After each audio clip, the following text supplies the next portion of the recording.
We have to get rid of "I'm sorry" being an apology at all.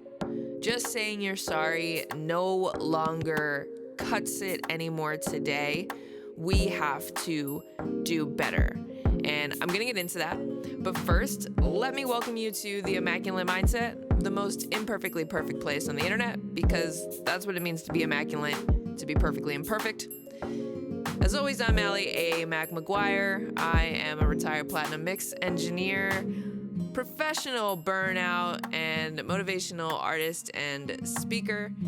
I don't have any of the answers for you. I just share my story and tools I created to help me answer my questions for myself, and my hope is in sharing my story, my lived experience, it will help you answer your questions for yourself. So sorry. It's just not enough, because sorry isn't accountability. Sorry isn't saying, I hear you, I understand where you're coming from. A lot of the times, sorry is just, I don't want you to feel like this anymore. I don't want to feel this shame or this guilt or whatever you're saying to me or doing or however it's making me feel. I don't want to feel this way. So I'm sorry gets you out of it, and then also lets you off the hook of any accountability. And, look, that might not be how it is with everybody who's saying they're sorry, but I think there's a better way to apologize. I think it's better to say, I'm sorry, I hear you, and I can do better. Or, I'm sorry, can I expand upon why that may have been my reaction, so you can know me a little better and we can discuss how to make sure I never make you feel like this again, so we can build, connection, right? Like the tough conversations, the taking accountability, the validating people's experience, believing people's experience is only going to allow you to grow closer. A really good example in my life of when I didn't take accountability for something. I don't even know if I said sorry in this instance, but it's all going to make sense. So please hang in there for the story, right?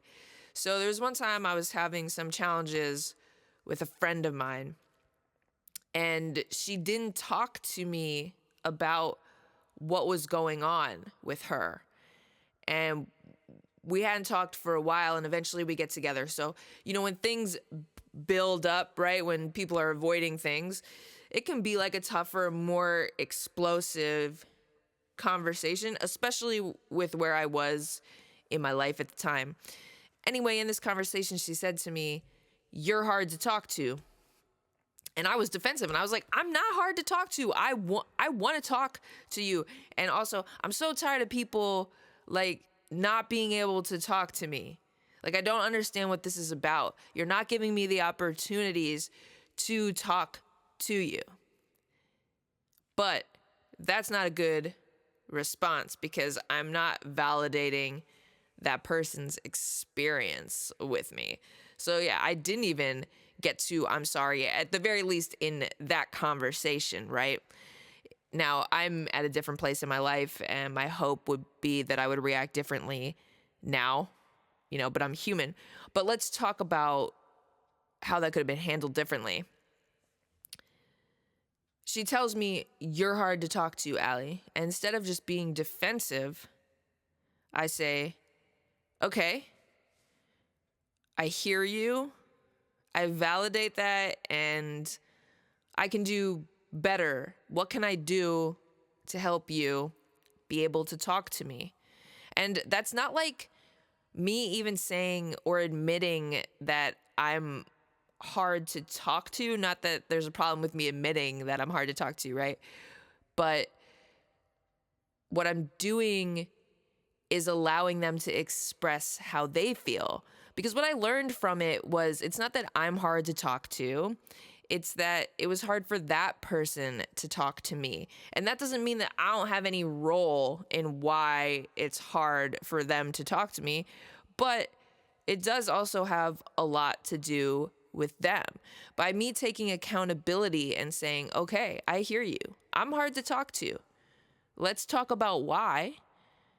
I help calm their nervous system and I help them be able to communicate with me, because what they're telling me is that they're not able to communicate with me, right? And what I'm doing by being like, I'm not hard to talk to, like losing it like that, I'm just doubling down on the story that they've made up or what is happening to them. And this is a great opportunity for me to also then share my experiences of my life so they could better understand why I act the way that I do, so they could understand how my nervous system reacts. So the next time we have to have a conversation or go through something, we can both recognize, what's happening in both of us and try to help each other regulate our nervous systems, right?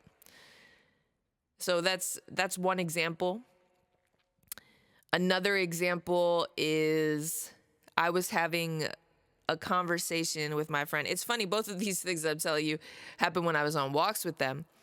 And my friend was telling me something. I'm not going to get into the specifics, but he said something really wild.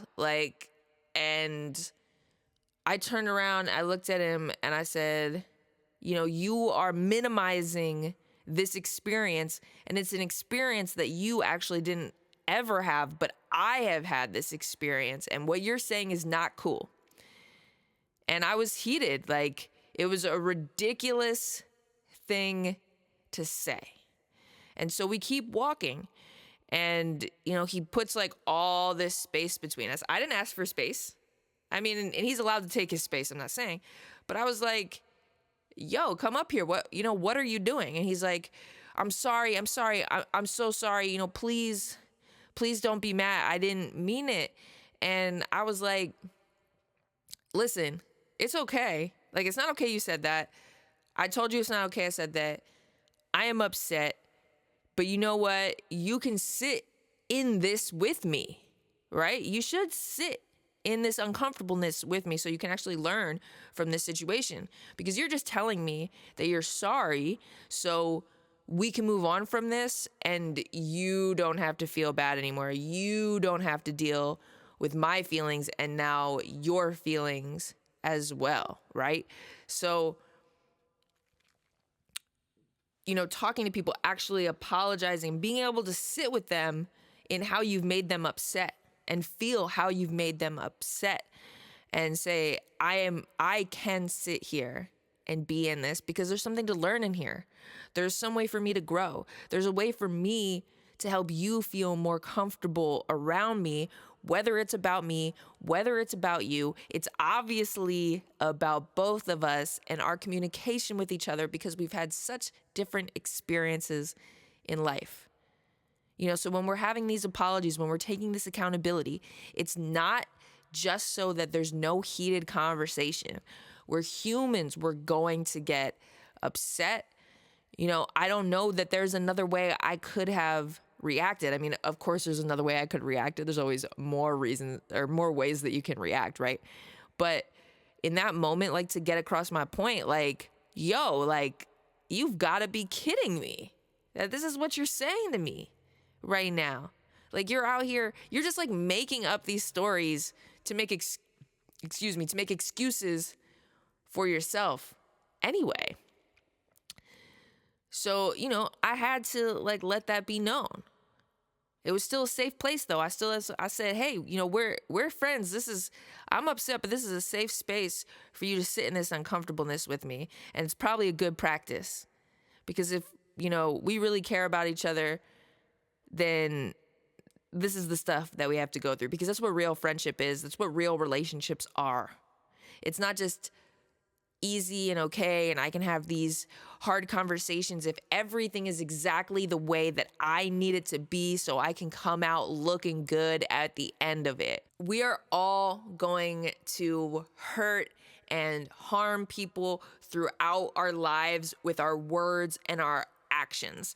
There's just no way to get out of it unscathed with a perfect image, right? Like you never raise your voice, you never get upset, you never say the wrong thing.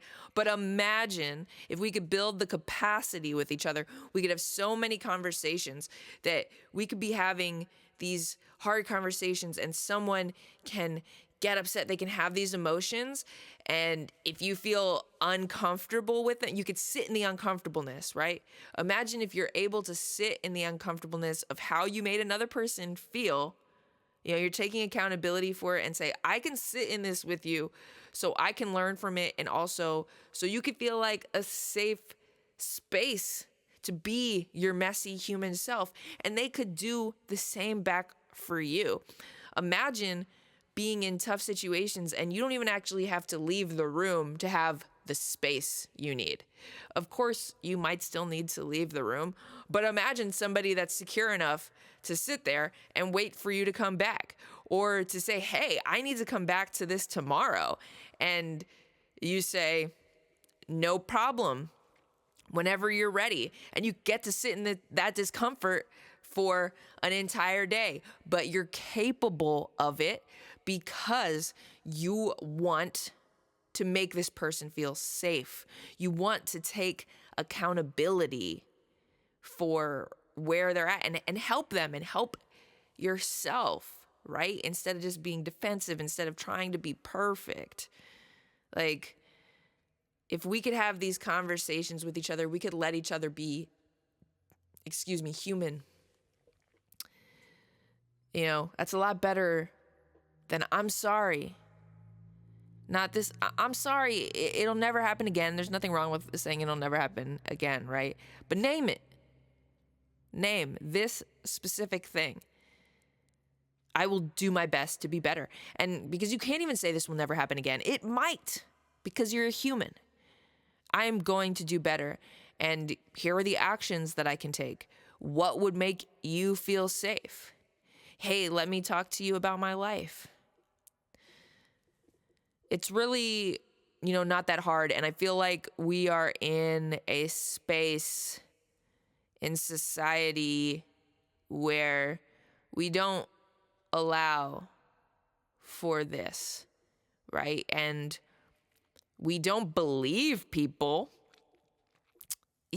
who tell us their experiences, right? Like, how do I know that certain things have happened in life to groups of people that I am not a part of? Because I listen to those people and I believe those people, even when it's hard for me to hear, right? Even when it's not my experience, right? Even when somebody tells me something that I don't like about myself, right? Like, thank you, honestly, thank you. Thank you to the person who told me I was hard to talk to. And then thank you to the person who told me that I couldn't deny their experience. And I remember, because I called another one of my friends the next day and said, can you believe she said this about me? And my friend said, you can't deny her experience. And I was like, damn, you're right. I can't deny her experience with me. I got to ask more questions. I got to find out what's up. I got to find out what's up with me. So if somebody's going to call me out on something that I'm doing that I'm unaware of, like, thank you. One of the reasons I was so upset that people wouldn't talk to me, because I was like, I need you to tell me so I know, if I'm doing this thing. And then somebody told me I was doing a thing, and I was like, no, I'm not. Pause. It takes a lot of maturity. It takes a lot of listening skills. It takes a lot of asking questions and not just reflecting back your experience to somebody who's telling you something that you may never experience, you haven't experienced. and believing them and trying to understand where they're coming from. Sometimes somebody's going to say something that is really wrong about you specifically. Like even when they're making a critique on you and you're going to be like, I really just don't agree with that, but I could talk to you about it. And let's like figure out where this is coming from, because whether I don't agree with, the critique of me, it is still the experience you're having with me. So let's find out why. And let's try to make it better. And if we can't make it better, like if it's like, wow, this isn't a good relationship for either of us, then we know that. And that's taking accountability. And that's repair. And that's helping the person, right? We're helping each other understand that this is unhealthy for us. This is not a good relationship for us. And it would be best if we ended this relationship, at the very least in this capacity. Maybe there's another capacity it could exist in. At least So, yeah, just saying I'm sorry. Yeah, it doesn't cut it. It doesn't cut it. We're not into the accountability. I'm sorry is not accountability. To me, I'm sorry feels like a deflection from the actual work. And I'm not telling you to not say that you're sorry. Maybe you forget in a moment to say, I hear you and I could do better, but you'll always have the opportunity to know that you could do that the next day and reach out and say, I know that I said I was sorry to you, but I want you to know that I really heard you. I want you to know that I can do better, and I'm going to think about the ways that I can do better. And if there's any insight you can give me into how I could do better inside of this relationship, because I really care about it. I really care about you. That's a whole lot better than just saying, I'm sorry. And then, of course, the key component is actually doing the things. So the conversation is a good start. And at the very least, again, you might mess up. You might mess up again, but you might be able to observe yourself. You might be able to understand. You might be able to get in front of it.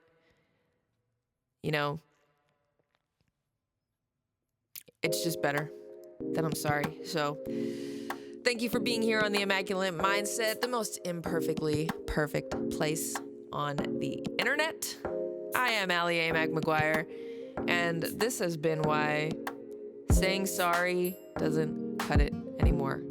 Let's take accountability, and I'd love for you guys to, share any stories that you have about times, where you had to take accountability for something, any of these repairing conversations that maybe you've had to help other people learn how to truly take accountability and help other people feel safer. So have a good one. We'll see you next time.